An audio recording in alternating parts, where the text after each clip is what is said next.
stretch out your arms into wings, to soar, to follow the gull, the tern, the swallow, the eagle, to glide, at one with, at home with, the breeze, and then in one timeless surge, to shudder to life, to throw off your shackles and fly. Kitty Hawk, North Carolina, December 17th, 1903. 4 times they flew that day. 4 times the ready signals were exchanged. The motor caught, the propellers turned, the restraining wire fell free, and the improbable assembly of wood and glue and cloth and wire and faith in wild surmise incredibly achieved liftoff and rose to meet the spanking December breeze. First, Orville. Time, 12 seconds. Distance, 120 feet. Then Wilbur. 12 seconds, 175 feet. Orville again. 15 seconds. A flight of 200 feet. Wilbur at the controls once more. Up and away for 59 seconds, 852 feet. Then, in the moment of victory, a trick of fate. Shortly after the 4th flight on the 17th, a gust of wind caught the flyer and turned it over, damaging it beyond immediate repair. Of course, that first plane was a marginal plane. I mean, it had just enough power to pull up, but they had everything figured to the minute detail. Horace Wright, nephew of Wilbur and Orville Wright. When they realized they could control it and it had those qualities, then they thought, well, now we'll build another one. And they never flew that 1903 plane again. And Ivanette Wright Miller, niece of the Wright brothers. No electricity. They reminisce about the early days, about the brothers' cycle shop on West 3rd Street in Dayton, and the first powered flight. I was in the 2nd grade, and nothing unusual happened that day until toward evening when Aunt Catherine came with a telegram saying that the boys had flown. They said the flight was a success and they'd be home for Christmas. My father was to inform the press. So he took the telegram and went on the streetcar down to the press and asked for the Associated Press representative. They said that if the flight had been 59 minutes instead of 59 seconds, they would have printed it. It was less than a minute. It wasn't newsworthy. Still in all, they were glad to hear that the Wrights would be home for Christmas. With the coming of the new year, now that was 1904, the brothers returned to the cycle shop on West 3rd Street to continue researching and developing their project. From the Diary of Orville Wright. Monday, January 11th, 1904. Spend morning in town looking up work on patterns and getting castings for cylinders and pistons for 3 engines. Took old engine apart to get new measurements for making new engine. In Wilbur's letter of January the 18th to Octave Chanute, his friend, his advisor, his fellow enthusiast, we are at work building 3 machines with which we shall probably give exhibitions at several different places during the coming season. Ribs and uprights they fashioned out of spruce. The new 18-horsepower engine would carry a heavier machine, 800 pounds or better. By gearing the engine to run a little faster, we will not only carry the additional weight, but will have enough surplus to increase the speed to about 40 miles an hour. 5 years of calculation and preparation. 5 years of trial and error, culminating with Kitty Hawk. And now 5 winter months they set aside. Orville invented a tunnel. Most of their calculations came from that wind tunnel. And of course, the first thing would be your how much power the wind had in actual pounds per square inch or square foot. And then I think they tried different surfaces, and they worked out a ratio between the lift a surface had and how much it pushed backwards against the wind. The wind would push backwards. And most of the early calculations were based on those two factors. 5 months to perfect their machine, to make ready to climb higher, farther, and faster, outdo their own creation. When Uncle Orv and Uncle Will came home from Kitty Hawk, they felt that they had to find someplace closer to Dayton to do their flying. And they needed the space they could afford. They found one place that seemed to be quite all right for flying, east of Dayton, a little bit northeast of Dayton. And they went to the farmer, Torrance Huffman, who owned the land. It was called Huffman Prairie. It was sort of a boggy territory. Wilbur went to Torrance Huffman and asked him if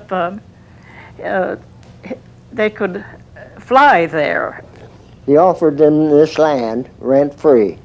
The only thing was if you just didn't bother the cows. Huffman Prairie was a boggy flatland on the bank of the Mad River, much as it is today.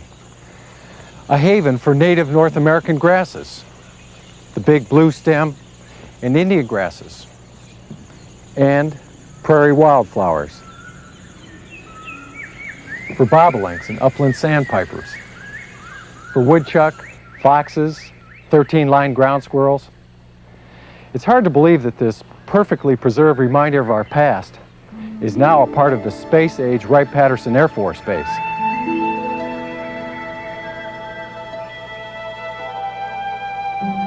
A traction trolley, the Dayton, Springfield, and Urbana Electric Interurban Railroad, known to one and all as the DSU, or Damn Slow and Uncertain, stopped at Sims Station, a small depot adjoining the prairie.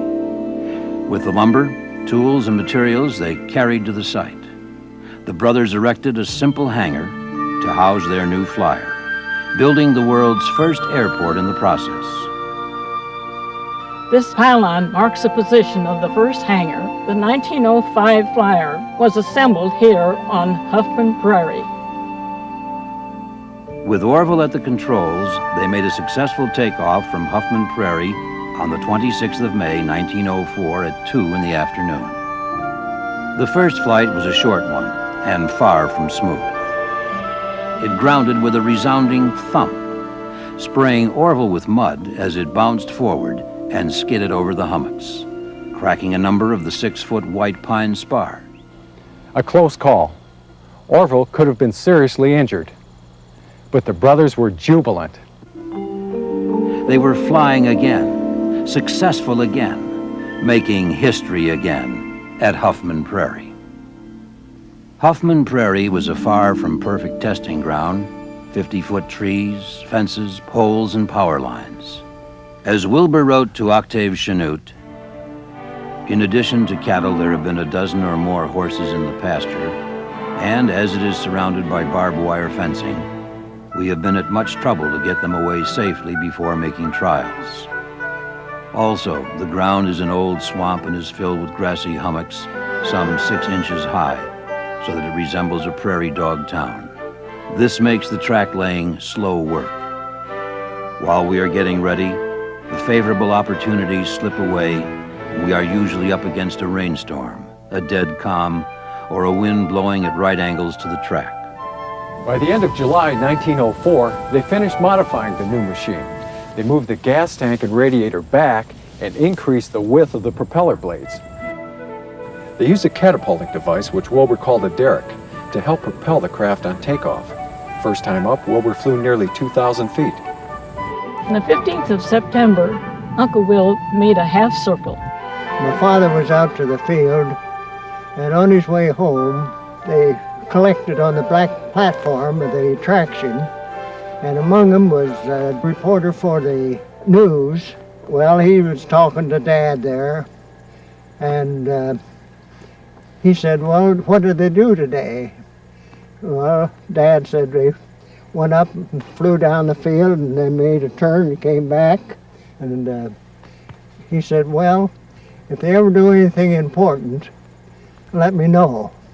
Well, that was the first turn that was ever made on an airplane.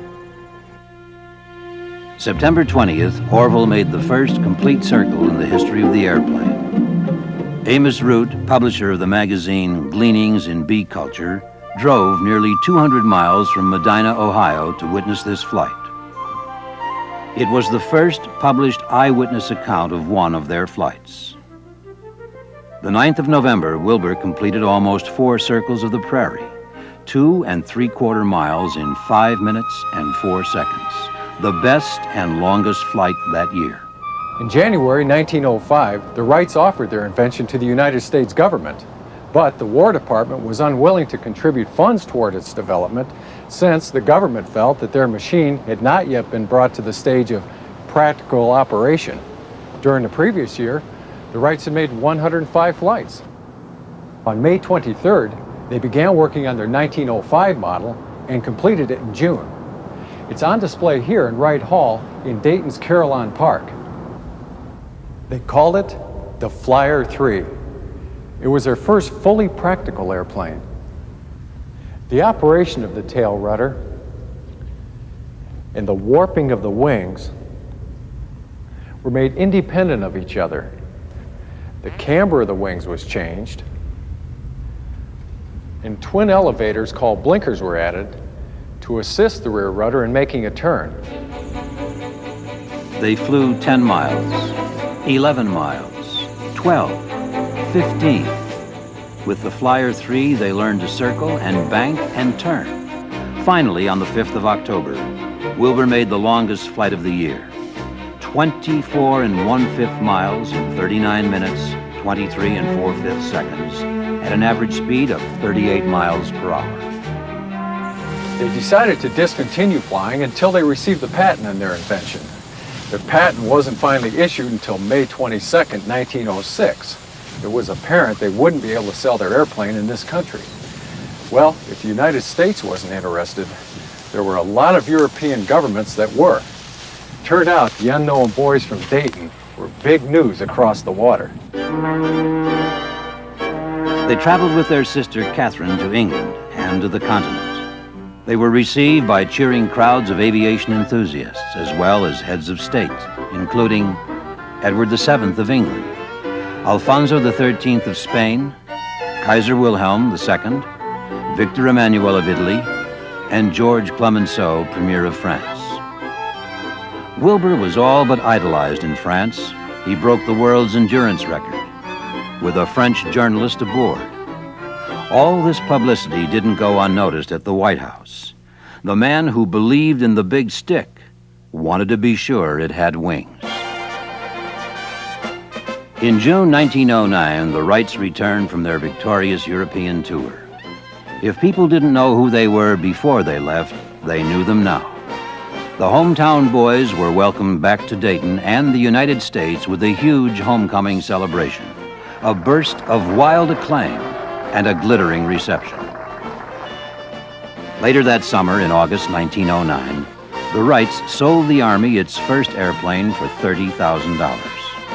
Final acceptance trials were held at Fort Myer, Virginia. Orville had the controls. Lieutenant Frank Lahm, the celebrated balloon pilot, was the observer.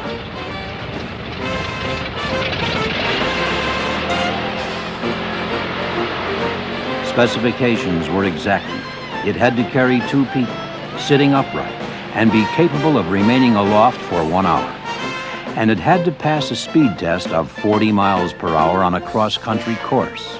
In addition, Signal Corps Airplane Number 1 had to be capable of wagon transport. We stood at the crossroads of 2 eras, 1 foot on the gas, the reins in our hands, and our eyes on the wild blue yonder.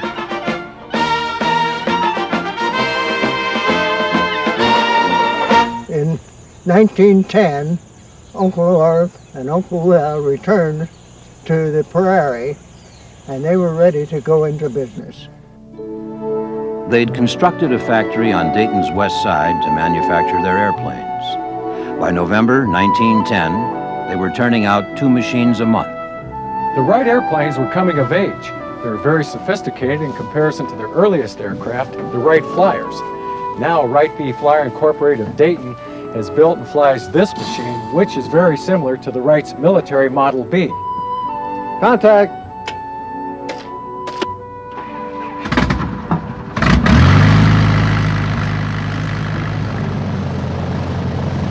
The Wrights continued to develop the Huffman Prairie site. They built a new and larger hangar adjacent to the Sim station stop on the electric trolley line. They planned to use Huffman Prairie as an exhibition headquarters for their flying company. But first, they had to train the pilots to fly their planes. And so, they opened the Wright Company School of Aviation.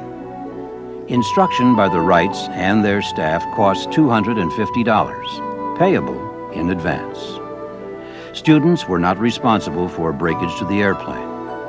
They came from everywhere, Army and Navy officers sent here to train, civilian men and women, learning to fly the airplane they bought. They trained for 10 days, spending 5 to 15 minutes of each day in the air.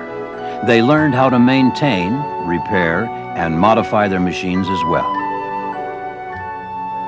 One of the students was future General of the Air Force, then Lieutenant, Henry H. Arnold. He was often entertained in the Wrights' home. Hap Arnold maintained his friendship with Orville Wright for many years. In 1929, he was stationed back in Dayton as commander of the Fairfield Air Depot, which encompassed the site of Huffman Prairie. Orville was a frequent Sunday dinner guest at the Arnold residence, located at what is now Wright-Patterson Air Force Base. In those days, Huffman Prairie was a beehive of activity. Visitors came and went continually. Large gatherings came together for special events. Everybody wanted to fly, and many people received their first ride in an airplane over Huffman Prairie. We went across the road to where the airfield is. In August of 1911, Sat down. Orville Wright took his 15-year-old niece, Ivanette, up for her first airplane ride. Her sister, her cousin, and she were the first children to fly in America. Going over the plane to see that everything was all right for our trip. When we heard the clip of the propellers and the noise of the engine, we three went out to where the men were working. Captain Chandler had her all buttoned up in his coat and gloves. I climbed over the wires and into the seat next to Uncle Orv, and we were off. We were sitting on the lower wing of the plane with our feet braced against the strut.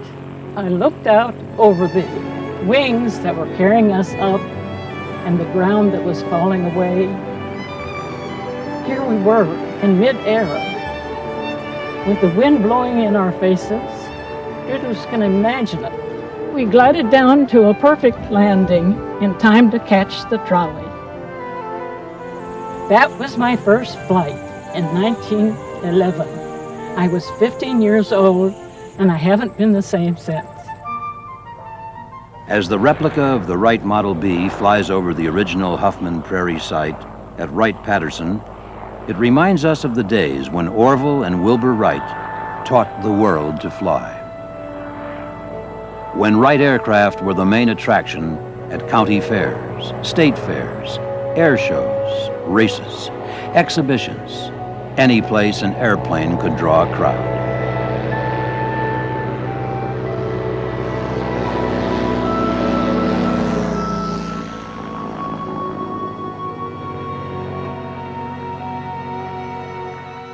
The Wright Company had licensed airplanes sold overseas by British, French, and German companies. The school and exhibition company flourished.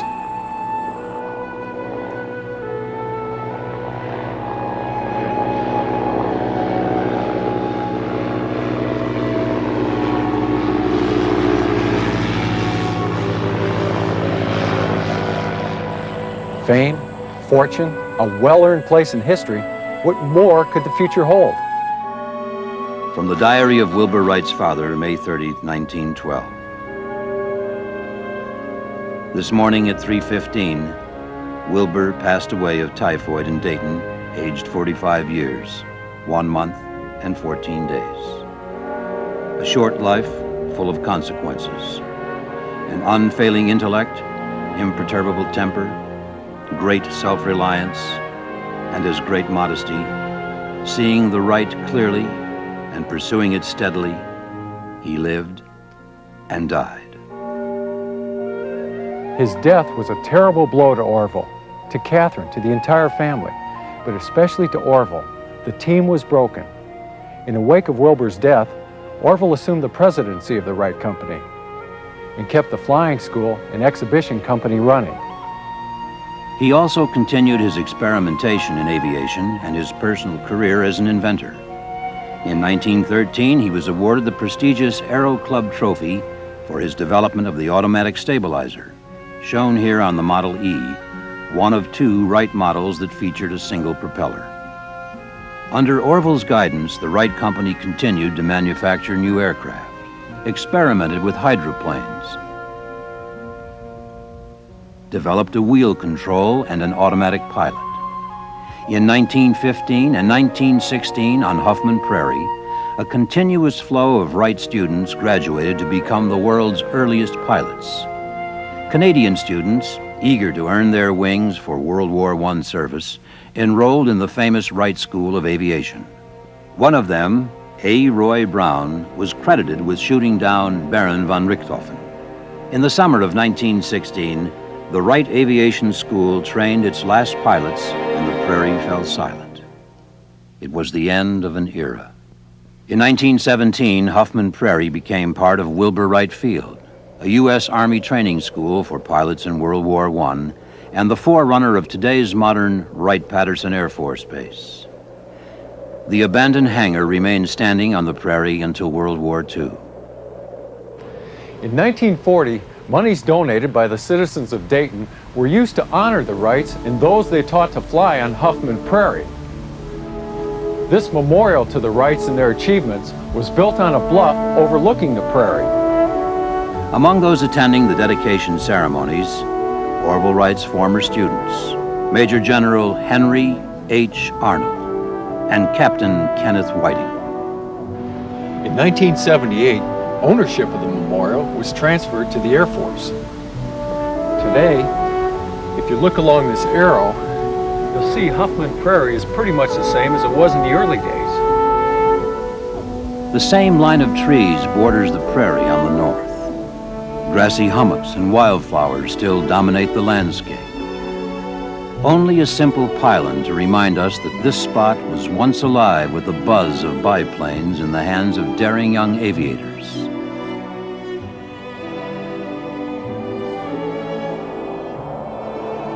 Huffman Prairie, little has changed. Only the sounds.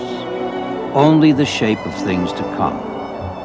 But the spirit of the place, the spirit, it's the same. The same as it was the day the Wrights stopped by to try their wings.